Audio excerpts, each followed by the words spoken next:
Chapter 20. And Ben-Hadad, the king of Syria, gathered all his host together. And there were 32 kings with him, and horses and chariots. And he went up and besieged Samaria, and warred against it. And he sent messengers to Ahab, king of Israel, into the city, and said unto him, Thus saith Ben-Hadad, Thy silver and thy gold is mine. Thy wives also and thy children, even the goodliest, are mine. And the king of Israel answered and said, My lord, O king, according to thy saying, I am thine, and all that I have. And the messengers came again, and said, Thus speaketh Ben-Hadad, saying, Although I have sent unto thee, saying, Thou shalt deliver me thy silver, and thy gold, and thy wives, and thy children. Yet I will send my servants unto thee tomorrow, about this time, and they shall search thine house, and the houses of thy servants.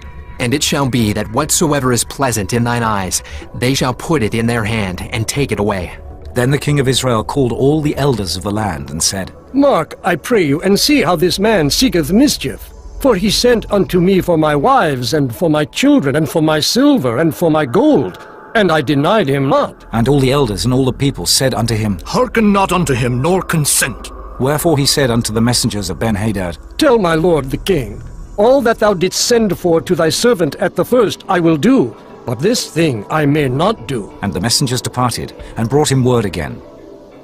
And Ben-Hadad sent unto him, and said, The gods do so unto me, and more also, if the dust of Samaria shall suffice for handfuls for all the people that follow me. And the king of Israel answered and said, Tell him, let not him that girdeth on his harness boast himself as he that putteth it off. And it came to pass, when Ben-Hadad heard this message, as he was drinking, he and the kings in the pavilions, that he said unto his servants, Set yourselves in array. And they set themselves in array against the city. And behold, there came a prophet unto Ahab king of Israel, saying, Thus saith the Lord, Hast thou seen all this great multitude?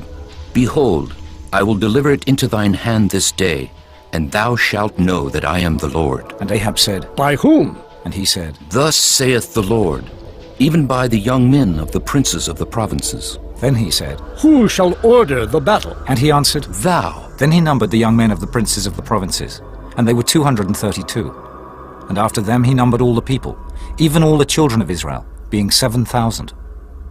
And they went out at noon. But Ben-Hadad was drinking himself drunk in the pavilions, he and the kings, the 32 kings that helped him. And the young men of the princes of the provinces went out first, and Ben-Hadad sent out.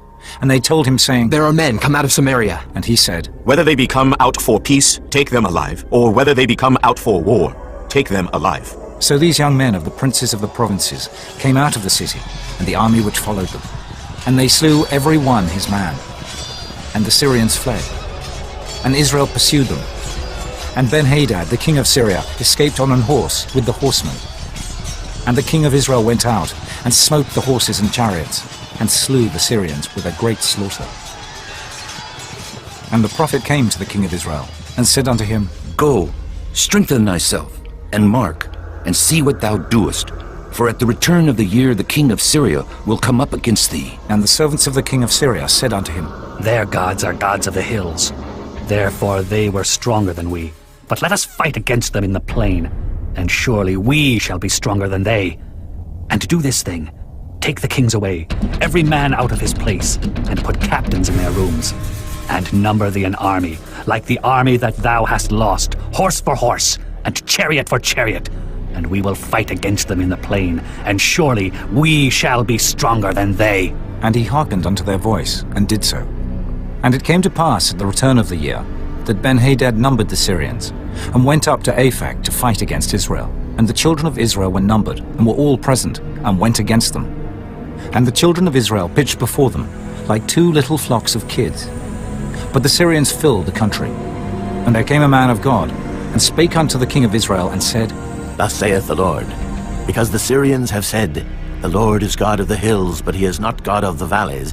Therefore will I deliver all this great multitude into thine hand, and ye shall know that I am the Lord. And they pitched one over against the other 7 days. And so it was, that in the 7th day the battle was joined. And the children of Israel slew of the Syrians 100,000 footmen in 1 day. But the rest fled to Aphek into the city. And there a wall fell upon 27,000 of the men that were left. And Ben-Hadad fled, and came into the city. into an inner chamber. And his servant said unto him, Behold now, we have heard that the kings of the house of Israel are merciful kings. Let us, I pray thee, put sackcloth on our loins, and ropes upon our heads, and go out to the king of Israel. Peradventure he will save thy life. So they girded sackcloth on their loins, and put ropes on their heads, and came to the king of Israel, and said, Thy servant Ben-Hadad saith, I pray thee, let me live. And he said, Is he yet alive? He is my brother. Now the men did diligently observe whether anything would come from him, and did hastily catch it. And they said, Thy brother Ben-Hadad. Then he said, Go ye, bring him. Then Ben-Hadad came forth to him, and he caused him to come up into the chariot. And Ben-Hadad said unto him, The cities which my father took from thy father I will restore, and thou shalt make streets for thee in Damascus, as my father made in Samaria. Then said Ahab, I will send thee away with this covenant. So he made a covenant with him, and sent him away. And a certain man of the sons of the prophets said unto his neighbor in the word of the Lord, Smite me, I pray thee. And the man refused to smite him. Then said he unto him, Because thou hast not obeyed the voice of the Lord, behold, as soon as thou art departed from me, a lion shall slay thee. And as soon as he was departed from him, a lion found him, and slew him. Then he found another man, and said, Smite me, I pray thee. And the man smote him, so that in smiting he wounded him. So the prophet departed, and waited for the king by the way, and disguised himself with ashes upon his face. And as the king passed by, he cried unto the king, and he said, Thy servant went out into the midst of the battle, and behold, a man turned aside, and brought a man unto me, and said, Keep this man. If by any means he be missing, then shall thy life be for his life, or else thou shalt pay a talent of silver. And as thy servant was busy here and there, he was gone. And the king of Israel said unto him, So shall thy judgment be. Thyself hast decided it. And he hasted, and took the ashes away from his face. And the king of Israel discerned him, that he was of the prophets. And he said unto him, Thus saith the Lord, Because thou hast let go out of thy hand a man whom I appointed to utter destruction, therefore thy life shall go for his life, and thy people for his people. And the king of Israel went to his house, heavy and displeased, and came to Samaria.